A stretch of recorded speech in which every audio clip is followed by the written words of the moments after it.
Hello, tea fanatics. Welcome to the Chef the Tea channel. I'm Bonnie, your fellow tea fanatic. Today's question, what is real tea?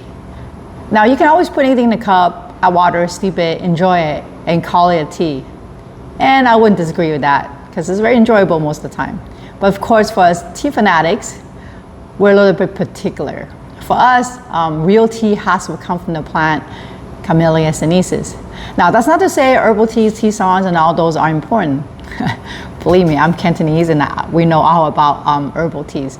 But as far as real teas are concerned, this one plant is so important because all the teas that we know actually comes from this one plant.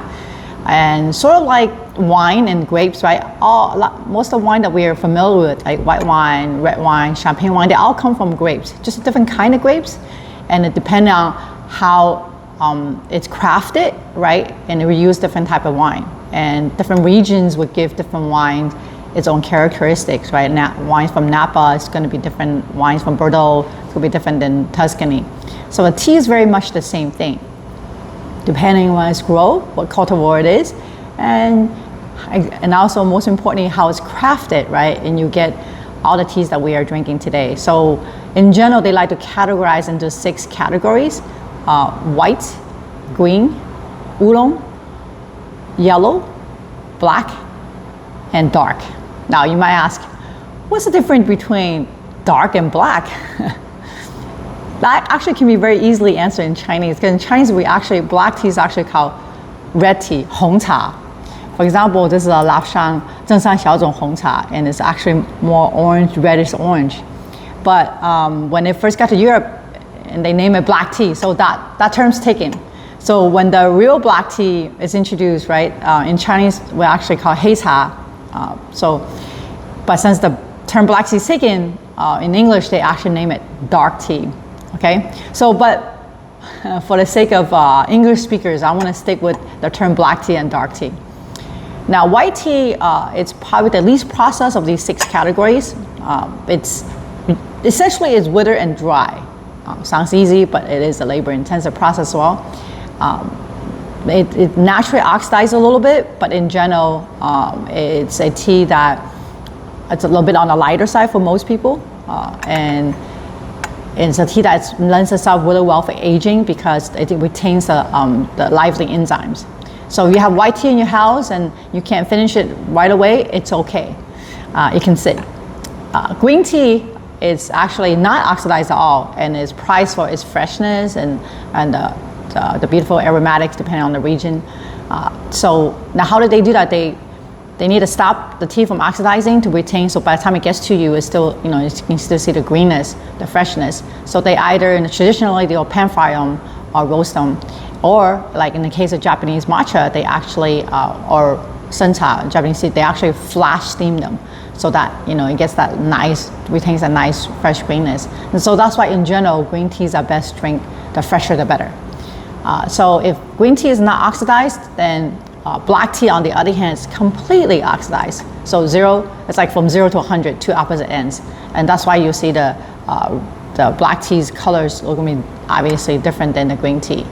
Now, if you say, okay, so green tea is 0 oxidized and black tea is completely oxidized, and what's in between? Well, that's what we know as oolong. So everything in between is oolong. And that's why their oolong has sort of the largest sort of variations, right? You can have really light oolongs like the high mountain oolongs from Taiwan, or you can have the more darker roasty oolongs like Wuyi Wok tea, right? And so anywhere from maybe about 20% to 80% oxidation, and that's where you can find oolong tea. Now, the next few teas probably a little bit less known, right? So there's the yellow, the next 2 teas. There's the yellow tea. Yellow tea is essentially crafted like a green tea, except it has an extra step where they call it men huang. Literally, they sort of wrap it and turn the tea from green to a little bit yellowish hue, right? They kind of let it age under wrapping for a little bit. And the example of a yellow tea would be like Junshan Yinzhen, or from Sichuan, Mengding, Huangya. So very few regions that makes it, and that's why you don't see it as often. And then, of course, now getting to our dark tea, right?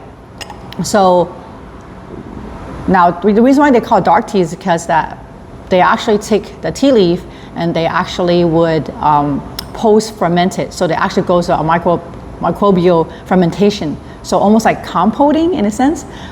So again, because of that, tea actually lends itself really well for aging. Like you guys probably see this tea a little less. So this is an example of a dark tea. This is a pu'er.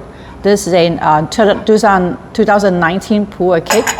All right, so when we time to drink it, we have to take the pieces out and brew it.